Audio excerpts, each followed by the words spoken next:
And I think that my vision for what the future of grocery looks like is half distribution center, half experiential. When you think about the rise of curbside pickup in groceries, so many people do curbside pickup now.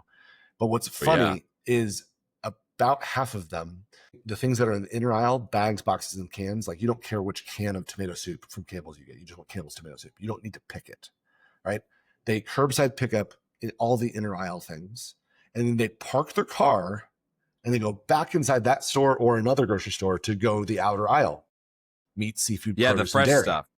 Right? You want to squeeze the avocado, you want to pick the fillet of salmon, you want to make sure that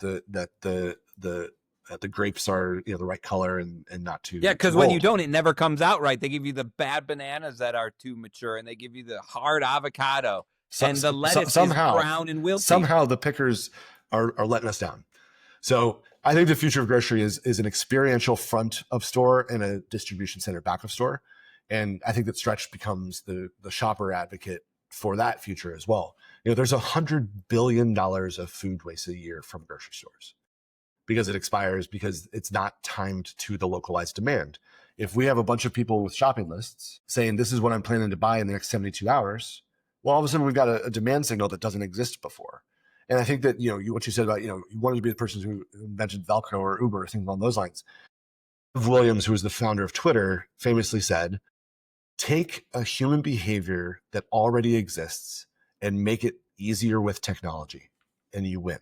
There are 26 billion trips to the grocery store in America every year. 90% of them are with a shopping list of some kind. Yeah. 23.4 billion grocery lists every year. Do you know what the top 3 grocery lists are? Paper list on the side of your fridge, Apple Notes, or a text from your spouse, right? None of those are connected to inventory. None of those are connected to pricing, and none of them get better the more that you use them. Like there's no personalization, iteration. Right? Yeah. Like this is like, this was my list before, I got Stretch on the back of an envelope. Yep. But all we're doing is just saying people make grocery lists.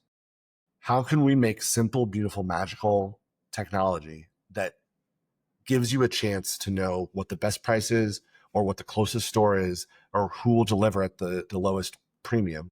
And you're going to make the decision differently based on how your week's going, right? You might be in a hurry and say, I don't care how much it costs. I just need to pick up dinner tonight. Yep. Or you might be like, hey, kids are at a birthday party. Like we've got a couple hours. Like we'll go to the Container Store and then we'll swing by the grocery store. And so that might be a happy Saturday. So we're just trying to build for shoppers who feel like they don't have a voice, and are just trying to have dignity in how they feed their families. And I think that there's never been a better time to use technology for the masses. This is a 10-year problem, Andy. Oh my word. When we started today, I had an idea of what you were doing, but I had no idea it was like this. This is truly astonishing.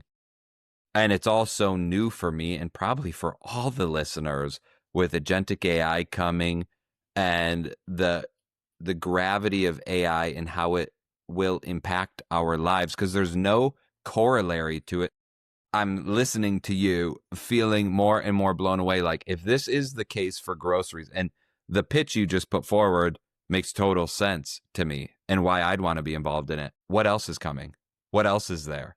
And because I do so many actions on a regular basis, like the Twitter person said, you just use technology to make an ordinary action so much easier. There are so many ordinary actions out there, and now AI can do it so efficiently and cut out so much waste. And that's what I love, is it doesn't always have to be at the expense of something. There are actually really positive side effects to this. Mm-hmm. What if waste was decreased by 90% in the grocery? How many more people could eat? How much more they wouldn't have to increase prices so much, because they don't have to cover the cost of all the waste that they know they're going to have. 100%. I mean, there are so many positive side effects of this. It's incredible.